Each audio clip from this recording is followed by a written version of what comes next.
un par de minutos para comenzar ya.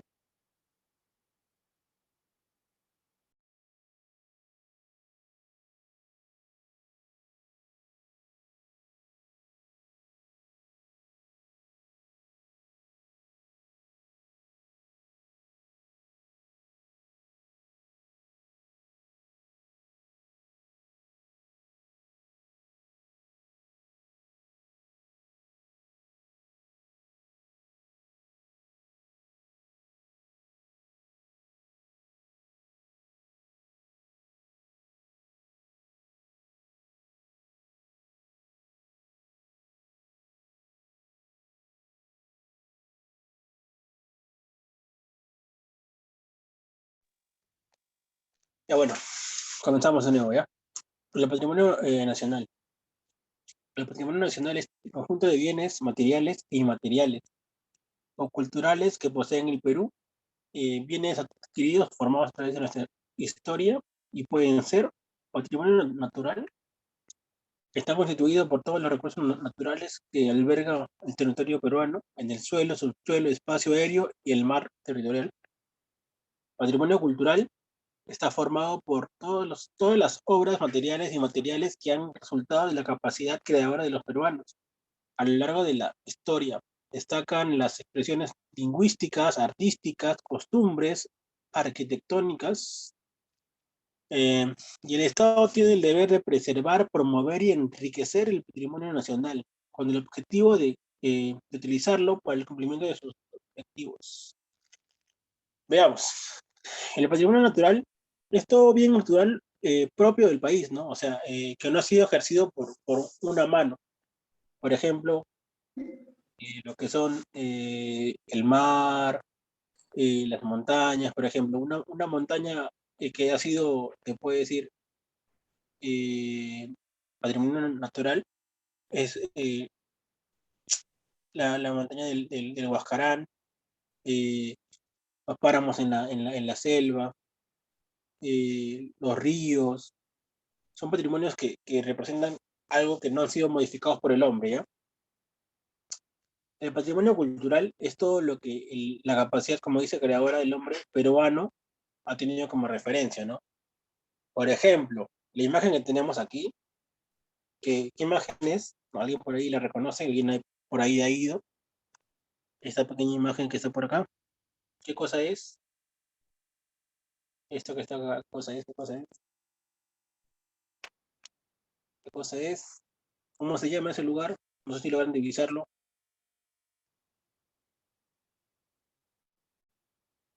Bueno, es el Machu Picchu, ¿no? Es la creación, se puede decir, más grande que representa el Imperio Incaico, ¿no?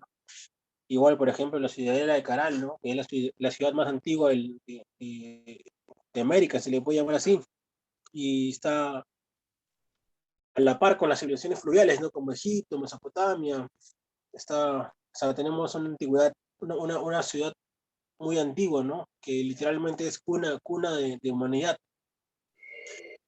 Entonces, esos patrimonios, que por ejemplo, hasta la misma lengua, ¿no? Por ejemplo, el aymara, el quechua, conocido como quechua, ¿no?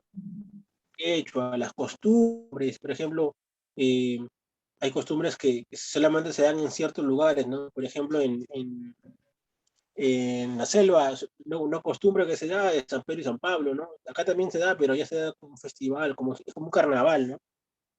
Y, ese tipo de, se puede decir, de creaciones o de costumbres, o hasta la misma expresión artística son patrimonios culturales, ¿no? Por ejemplo, tenemos patrimonios culturales en la música, ¿no? Por ejemplo, el Sambo Cabero, que está considerado ser un patrimonio cultural, ¿no? El Maestro Avilés, por ejemplo, la Gran Chabuca Granda. Tenemos patrimonios que han sido irreemplazables, ¿no? O son irreemplazables para nuestra cultura, que dejan un legado, como se le puede decir, ¿no? Vamos a tocar también lo que es, por ejemplo, la extensión de la soberanía del Estado, ¿no? La soberanía del Estado es la capacidad que tiene el Estado para tomar sus propias decisiones, que se ejerce dentro del ámbito interno y externo, manifestado así en su autonomía e independencia. Recordemos que somos un país independiente y no me voy a cansar de repetirlo. Somos un país que no está subyugado a nadie, que no tiene que prever acciones por alguien más. desde más o menos 1920.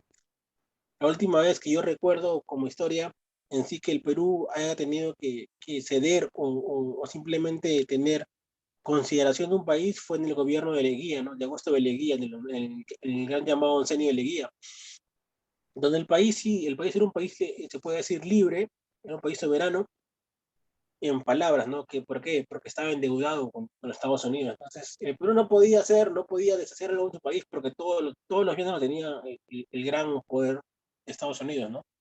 Entonces, el Perú quería hacer una cosa y no podía porque estaba embargado, porque tenían prendas sobre, por ejemplo, los controles marítimos, los controles terrestres, sobre algunas importaciones, algodón, azúcar, por ejemplo, en la minería, tenían control económico del país, ¿no? Entonces el Perú no podía ser libre porque estaba endeudado, o porque está endeudado todavía.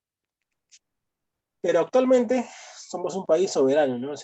Acá, por ejemplo, lo que dice nuestro presidente Peter Castillo, se hace lo que se dice, ¿no? Por ejemplo, no sé a cuántos le con su bono, pero es un bono que él como soberano del país lo cree conveniente, ¿no? Entonces el Perú puede tomar sus propias decisiones, ¿no? No tiene que inmiscuirse un tercero para que el Perú pueda ser feliz, como se puede decir. Eh, la autonomía interna, ¿no? Es la facultad que tiene el Estado para crear y organizar sus instituciones políticos, administrativas y sociales, para gobernarse en sus propias leyes. Como le venía diciendo, la autonomía interna es, por ejemplo, el Perú tiene una cierta cantidad de leyes, o un cierto, se puede decir, organismo de leyes que va a garantizar, se puede decir, una sociedad ecuánime, ¿no? Una sociedad pensante, una sociedad que simplemente tenga ciertos parámetros de comportamiento, ¿no? Entonces, todo eso lo tiene que regular el Estado, ¿no? Y eso es lo que hace la autonomía interna, ¿no? La independencia externa es la facultad de un país que mantiene política exterior para actuar como piensa, autonomía en función de sus propios intereses, sin ninguna clase de subordinación a decisiones ni a autoridad foránea, ¿no? Entonces, ¿cómo lo podemos plantear esto? No sé si se acuerdan ese caso llamado, muy conocido, que se llama Odebrecht, donde, por ejemplo, muchos candidatos o muchos presidentes están presos o se han suicidado porque están culpados, ¿no? O inculpados de favorecer a un cierto agente externo, ¿no? El agente externo vendría a ser Odebrecht, que, claro, es una empresa brasileña, como dice Shirley, ¿no? Es una empresa brasileña que financiaba o quizás le daba el dinero para las campañas políticas o simplemente le daba ciertas coimas, ¿no? Ciertas coimas, ciertas partes de repartijas de dinero a los padres, o se puede decir políticos importantes, ¿no? O de repente no puedo decir que le daba, se puede decir dinero a una cierta persona, porque no me consta o no está comprobado. Pero hay investigaciones de que, por ejemplo, le daba dinero a Fujimori, le daba dinero a PPK, a Toledo, a Alan, a Ollanta, ¿no? Entonces, ellos le debían cierta, por ejemplo, cierta atribución a lo que es esa empresa extranjera, ¿no? Entonces, ellos, por ejemplo, no podían tomar una decisión, ejemplo, ¿ya? Esta empresa extranjera tiene una concesión en el Estado, por ejemplo, para hacer las vías terrestres, ¿ya? Pongamos este ejemplo, y creo que también va por ahí. Entonces, cuando se postulaban o se postulan las empresas para trabajar esa vía concesionaria, se presentan un montón de gente, ¿no? Entonces, al estar comprometidos, bueno, o estar subordinado a una decisión que ya está tomada porque ya ha sido arreglado, entonces eso no es una independencia externa, ¿no? Por ejemplo, ya estamos condicionados a aceptar lo que nos diga el tercero, ¿no? Entonces, el Perú tiene que ser independiente, ¿no? Tiene que lograr, buscar la mejor calidad o la mejor forma de hacer política, ¿no? No tiene que sujetarse a ninguna norma o algo que le diga una cierta persona foránea, ¿no? Que ese foráneo es fuera del lugar, ¿no? No pertenece al lugar. Entonces, sigamos. Vamos a tocar lo que son los hechos que atentan contra la paz y la seguridad nacional. Este es un punto muy importante porque es lo que en teoría nos lleva el día a día, y algo que ustedes pueden haber vivido o están viviendo, ¿no? Por ejemplo, la subversión o el terrorismo es la violencia subversiva que se manifiesta en los asesinatos de campesinos, autoridades cívicas, militares, secuestrados, atentados, dinamiteros, etc. Todo lo cual ha traído desde 1980 al presente más de 25.000 víctimas y pérdidas materiales. Recordemos que en las épocas de los 80 a los 92, el Perú estaba sumido en una crisis política, ¿no? Se puede decir, estábamos sumidos en una guerra civil entre peruanos, ¿no? Como les expliqué la semana pasada, la guerra civil es peruanos contra, bueno, es gente de un país contra gente del mismo país, ¿no? Una guerra civil. Entonces, la subversión es se puede decir un cáncer, ¿no? Que va minando poco a poco lo que es el sistema político, ¿no? Entonces, lo que buscaba el terrorismo, lo que busca el terrorismo es el control absoluto del poder. Y es lo que el Perú o la nación tiene que evitar, ¿no? Ya si la ideología del terrorismo, la ideología se puede decir que hace a este movimiento, se puede decir subversivo o malo, llega al poder de una manera legítima como las elecciones, es otro punto, porque el pueblo lo eligió. Pero no se puede permitir o no se debería permitir que el terrorismo o ese pensamiento que tienen ellos o esa ideología llegue al poder por la violencia. Y eso es lo que se condena, la violencia y los actos. El narcotráfico es la peor lacra organizada para el tráfico de drogas, que destruyen física y espiritualmente sobre todo a la juventud en nuestra región. En nuestra región amazónica de San Martín, en el Valle de Guayaga, está el mayor centro mundial de producción de la hoja de coca. El narcotráfico es un problema geopolítico interno y también complicado por su conexión externa. En las cumbres antidrogas entre Perú, Estados Unidos, Colombia y Bolivia, se están tomando decisiones para combatir este flagelo. Vamos a ponerlo en contexto. El narcotráfico se puede decir, el tráfico de drogas, en pocas palabras, ¿no? El tráfico de lo que es la hoja de coca y sus derivados, ¿no? Y recordemos que el Perú hace unos años era el segundo país con mayor exportación o producción de hoja de coca. Y actualmente algunos expertos lo posicionan como el primero, o sea, ya superó Colombia. Colombia era el rey de la hoja de coca, ¿no? O de la exportación de drogas, se puede decir así. Y esta plaga, se le puede llamar así, es un,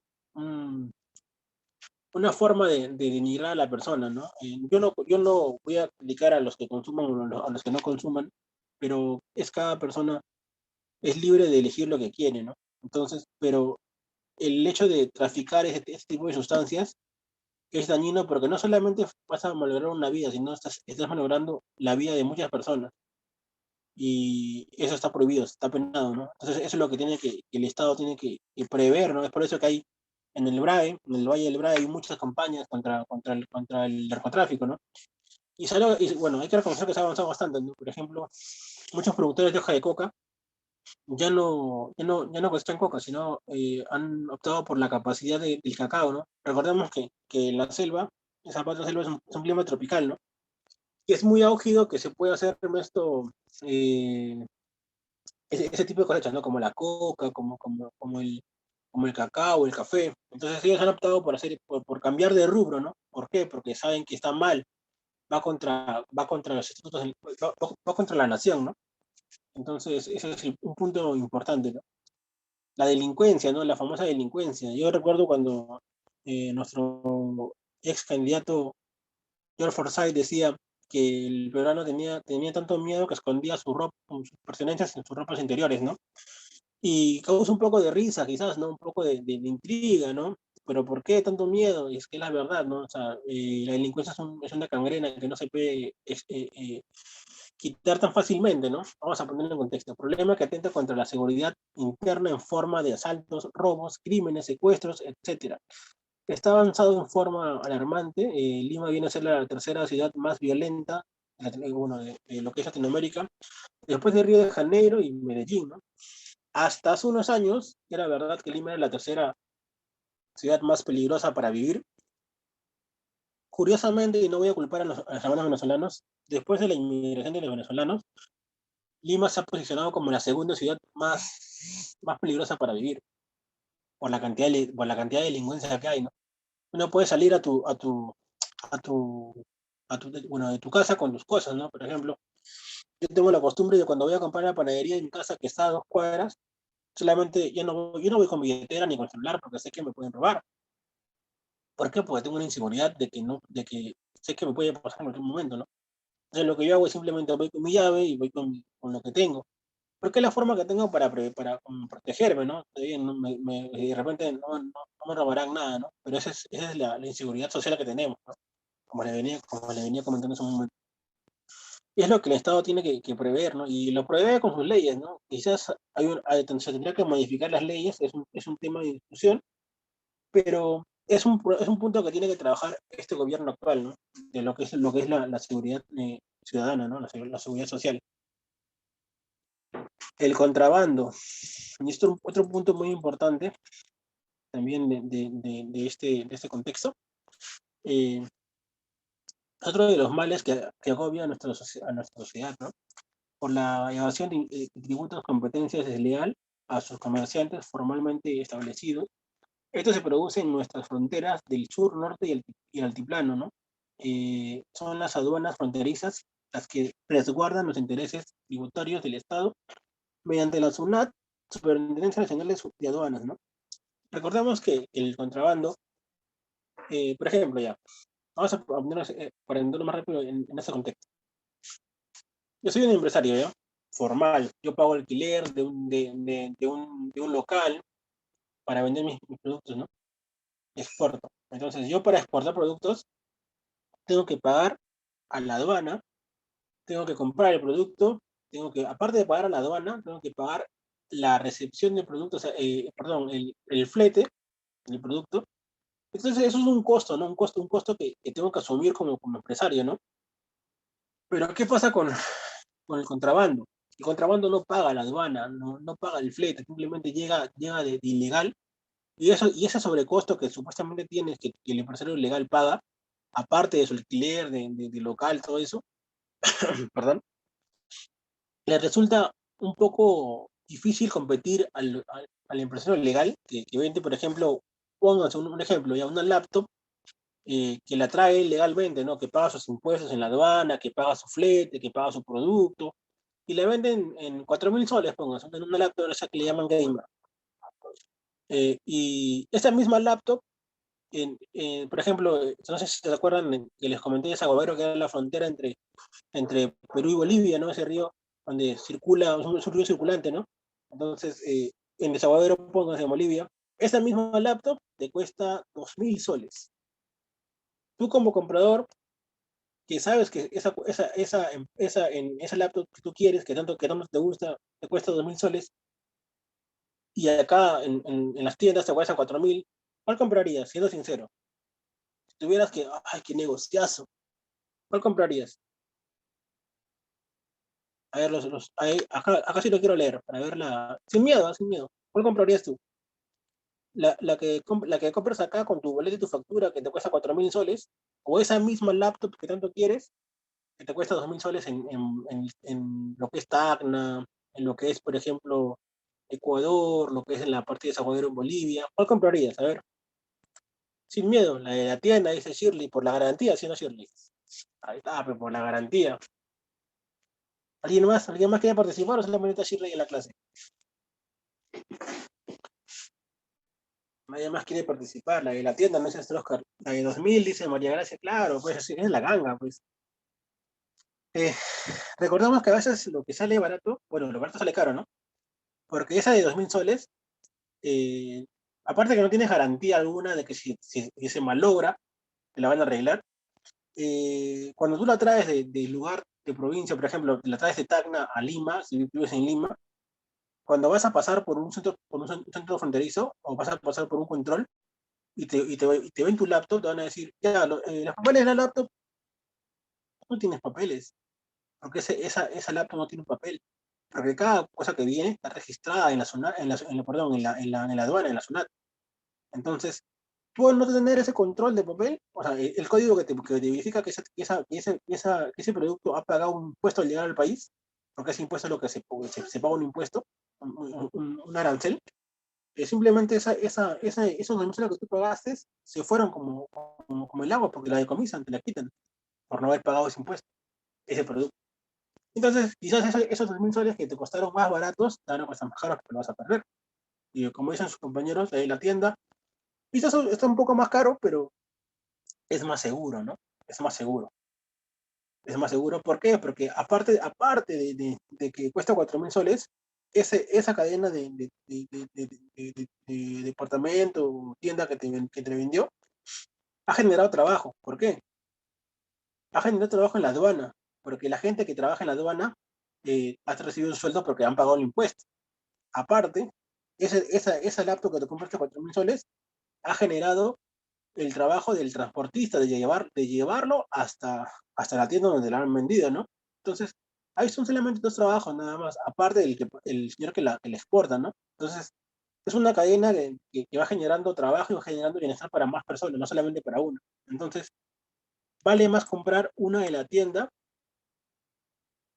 Claro, bueno, Sharon nos dice que también te da crédito la tienda, ¿no? Es verdad también, pero no lo hagan, ahí se endeudan. Y es más factible intentar luchar contra el contrabando. Lo mismo pasa también, por ejemplo, no sé si se dieron cuenta, y yo no estoy en contra, yo siempre respeto todo tipo de trabajo, pero a veces, por ejemplo, una persona que vende, póngase ya, hay un restaurante en una esquina, y ese restaurante vende, o un lugar donde vende desayunos, ponga. Entonces, ese lugar vende sus desayunos porque pagan el alquiler, ya pagan el alquiler.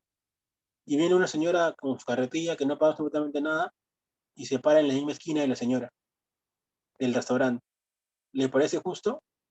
No, sino ¿por qué? Porque o sea, la señora que paga impuestos, la señora que paga su alquiler, que paga un sueldo a su trabajadora, hace que no pueda competir contra la señora que simplemente vende, porque no tiene nada que pagar, pues. O sea, por ejemplo, la señora del negocio te paga, o sea, te vende el pan con pollo, te lo vende 2 soles, porque ese sol de diferencia es lo que le da su ganancia y lo que le sirve para hacer los pagos. Pero la señora de la carretilla te lo vende 1 sol. Entonces tú dices, pues, pues acá voy, pues, ¿no? Acá voy a mi carretilla. Y ojo que yo no me merezco el trabajo, porque cada trabajo es importante, ¿no? Pero a veces también esa competencia desleal es la que mata la inversión, ¿no? Por ejemplo, entonces la señora señora del restaurante ya no puede mantener su economía, o sea, ya no puede seguir trabajando porque no puede vender, o sea, no vende lo suficiente para poder pagar lo que tiene que pagar, ¿no? ¿Y qué hace? Cierra, pero la otra señora sigue. Entonces no es justo. Hay que buscar un punto donde la señora de la carretilla y la señora del restaurante puedan trabajar, por ejemplo, no sé, póngase que la señora vende en una esquina y la otra señora que se vaya a buscar un lugar donde no haya, es un lugar así parecido, ¿no? Para que no haya una competencia desleal. Eso también se tendría que regularizar o se está regularizando poco a poco. Pero yo no critico nada de eso, sino les pongo el ejemplo, ¿no? Lo que es la competencia desleal. Claro, exactamente, hay clientes para todos, pero por ejemplo, pero como te digo, a veces el cliente es el que toma la última decisión, ¿no? Por ejemplo, si, como tú lo dices, si la señora me atiende cocinera más rico, aunque cueste 2 soles, la gente va a pagar, ¿no?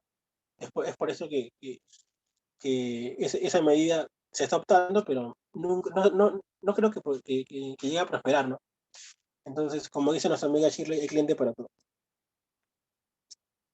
Vamos a tomar otro punto, pero estábamos hablando sobre la competencia desleal, como se puede decir. Ya, tienen la actividad 9, chicos, para que la resuelvan. Esto, perdón, es todo lo que hemos avanzado. Voy a tomar un poco de agua. Entonces, vamos a tocar lo que es las actividades económicas. Eh, por ejemplo, las actividades económicas son acciones que realiza el hombre con el fin de obtener los medios que necesita para satisfacerse las necesidades que tenga, como alimento, vestido y vivienda, ¿no? Por ejemplo, actividades económicas, por ejemplo, ya, la actividad económica que es el trabajo, ¿ya? El trabajo es la actividad económica para poder solventar sus gastos, ¿no? Como vivienda, educación, salud, comida, tu Netflix, ¿no? Entonces, todo eso es lo que genera tu trabajo, ¿no? Hay muchas actividades, ¿no? Por ejemplo, unas actividades, por ejemplo, es las actividades extractivas, ¿no? Son aquellas actividades que permiten extraer los recursos naturales de la manera directa como la pesca, la minería, la caza, la tala, la explotación, el guano o de islas. Vamos a poner el primer punto, la pesca. Es un ratito chicos,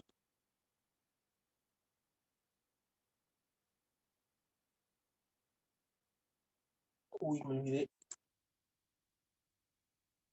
Chicos, ¿saben si está grabando la clase? ¿Se ve que está grabando la clase? De casualidad. Respóndame, por favor. Creo que me olvidé grabar la clase. Tienen que hacerme recordar también, coño. Ya, uff, ya estaba sudando frío. Ya, bueno, vamos. Por ejemplo, la pesca es una actividad extractiva consistente en el aprovechamiento de los recursos hidrobiológicos, ¿no? Del mar, ríos, lagos, tales recursos se destinan al consumo humano directo y a lo que es la industria, ¿no? ¿Se acuerdan que les comenté, ¿no? Sobre la pesca que había en el mar peruano? El mar peruano es un mar muy rico, ¿no? Un mar lleno de riquezas, en el sentido de que tiene una diversidad de fauna marítima, ¿no? Entonces, la pesca tiene, perdón, tiene las siguientes razones, ¿no? Un momento, por favor.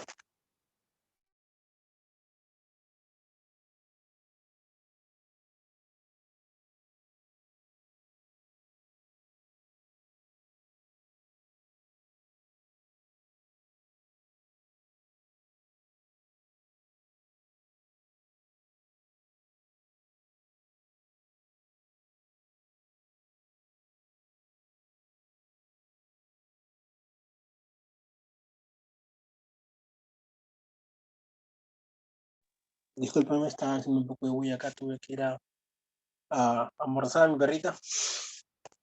Ya, bueno. Bueno, hay que retomar. Lo que son fuentes de divisas, fuentes de trabajo, fuente alimenticia, genera ingresos de divisas, provee de materia prima, ¿no? Vamos a tocar lo que son tipo de pesca. La pesca artesanal o deportiva, por ejemplo, los que pescan en los peñascos, ¿no? O los que van en botas así pescando con sus cañitas así por deporte, simplemente porque sacan entre 20 a 30 pescados o de 1 kilo a 10 kilos de pescado, ¿no? Eso se le considera como pesca artesanal o deportiva, ¿no? Pesca comercial, no sé si han visto, por ejemplo, en los puertos o en los pesqueros, han visto una especie de pequeños botes, bueno, botes medianos. Ya esa es la pesca comercial, es la que pesca, por ejemplo, con red, o por ejemplo, no sé, ponen boyas y la van pescando así como cantidades, ¿no? Que se van una semana a la mar para poder pescar, y ese tipo se llama pesca comercial, ¿no? Y la pesca industrial es la que se llama pesca de arrastre, ¿no? Son buques enormes, enormes, grandes, grandes, grandes, que ponen su red de lado a lado y las arrastran todo lo que haya, ¿no? Entonces, esa es la pesca que quizás hace más daño a la fauna marítima, ¿no? Porque no solamente, por ejemplo, cuando pescan los pescadores son ya conocedores, ellos pescan y pescan por ejemplo, los que necesitan, ¿no?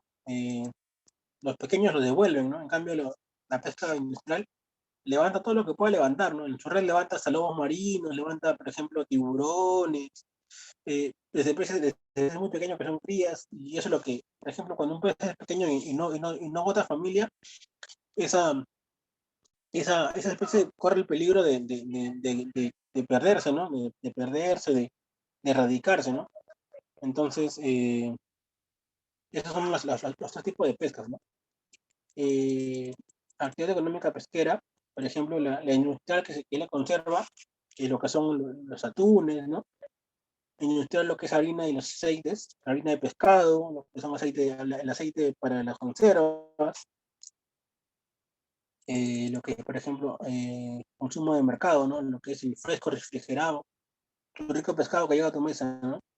Se pesca también para eso. Los principales centros pesqueros, Máncora, Pizarro, Tumbes, que quedan en Tumbes, Paita, que queda en Piura, Pimentel, Letén, que quedan en Lambayeque, Huanchaco, Salaberry, que quedan en La Libertad, Kioshko, Chimbote, Casma, Guarmey, en Ancash, Supe, Vegeta, Carquín, Huacho, Chancay, Ancón, Callao, Chorrillos, Usana, Chilca, que quedan en Lima, ¿no? Son los principales puertos pesqueros. Si alguna vez han tenido la dicha de ir a pescar, es un arte que como que te puede gustar mucho, ¿no? A mí me gusta pescar, suelo pescar, bueno, solía pescar mucho tiempo, pero ya no, me gusta ir de pesca, un arte muy, muy bonito. Eh, la minería es la actividad económica mediante la cual el hombre aprovecha los recursos minerales, metálicos y no metálicos del suelo y del subsuelo, ¿no? Ocupa un lugar importante en la economía nacional. En las últimas décadas su práctica viene de las culturas precolombinas, se incrementa durante la colonia y alcanza su desarrollo en los últimos 40 años. Recordemos que somos un país que depende mucho de la economía, su gran punto o su gran peso del PBI viene del rubro de, de lo que es la minería, ¿no? La minería es el que puede decir el actual motor del país, ¿no? Somos un país minero, en el sentido de que dependemos del precio de los metales, ¿no? Cuando el Perú, cuando China le compraba mucho al Perú, lo que era su cobre, su plata, ¿no? Y entonces el Perú comenzó a crecer muy, muy rápido, muy rápido. Y ahora que China sufrió un bajón, el Perú ha tenido que también bajar con él, ¿no? Porque no tiene que venderle tanto, porque China es la que compra más. Entonces, las formas de explotación minera son, por ejemplo, en socavón, eh, que son galerías de túnel, lo que son, por ejemplo, está el cerrito y dentro del cerro hay como que túneles, ¿no? Donde están escarbando para encontrar el mineral, ¿no?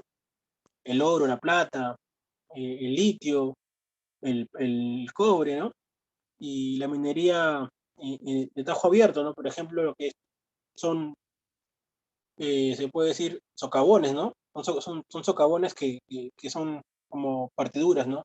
No sé si se han visto esos huecos enormes, enormes en lugares, han sido puntos mineros, ¿no? Que han roto nada más. No tienen una forma de parar, ¿no? Puede decir. La minería de aluvio, ¿no?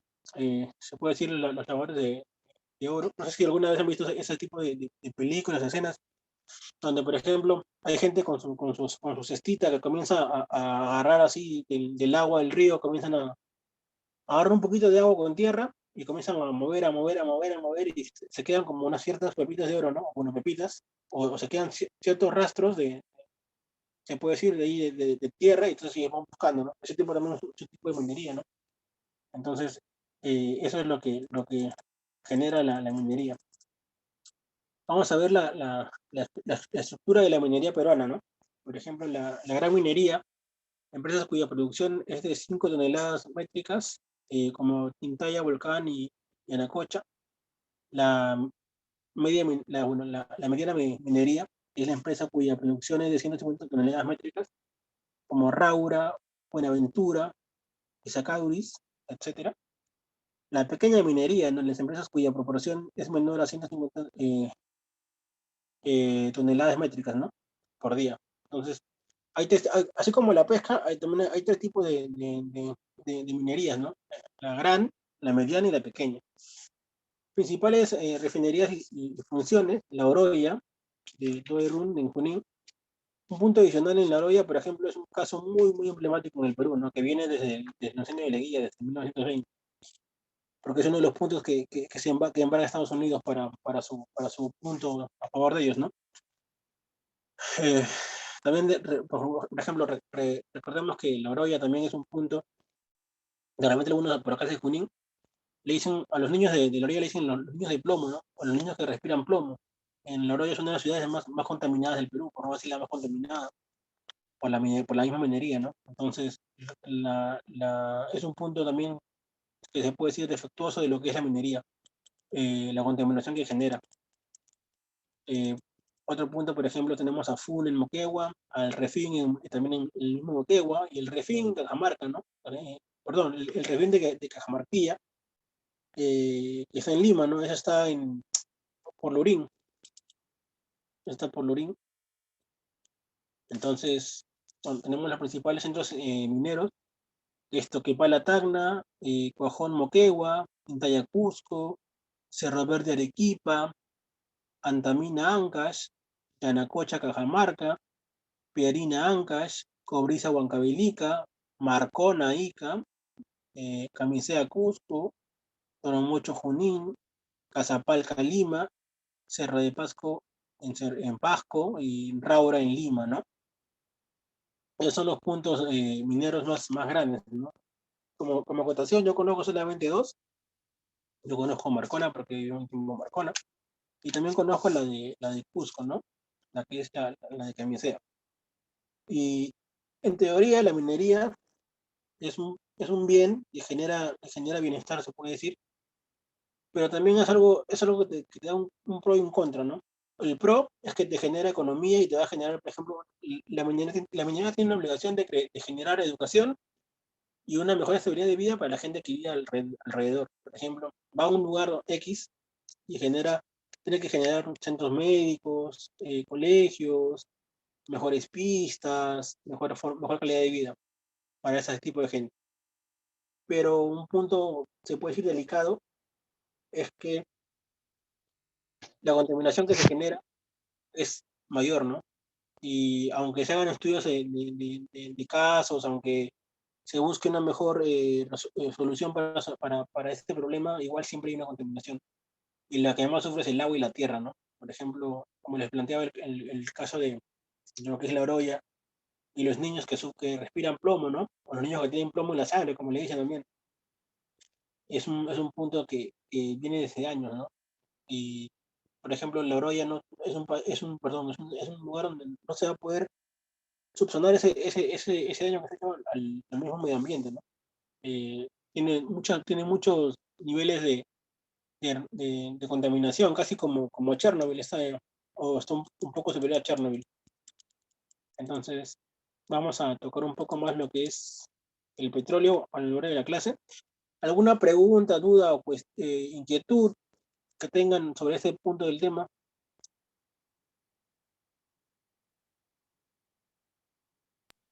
No, profe, todo bien. Ya, ninguna. ¿Todo está claro? It's okay.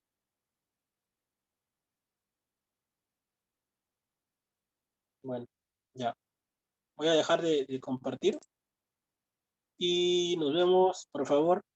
Entren lo más pronto posible porque tenemos que avanzar un poco más para que la siguiente semana, en la última hora, tenga su examen final. Por favor, les pido encarecidamente que podamos llegar al tiempo, ¿ya? Muchas gracias. Retomamos en un minuto.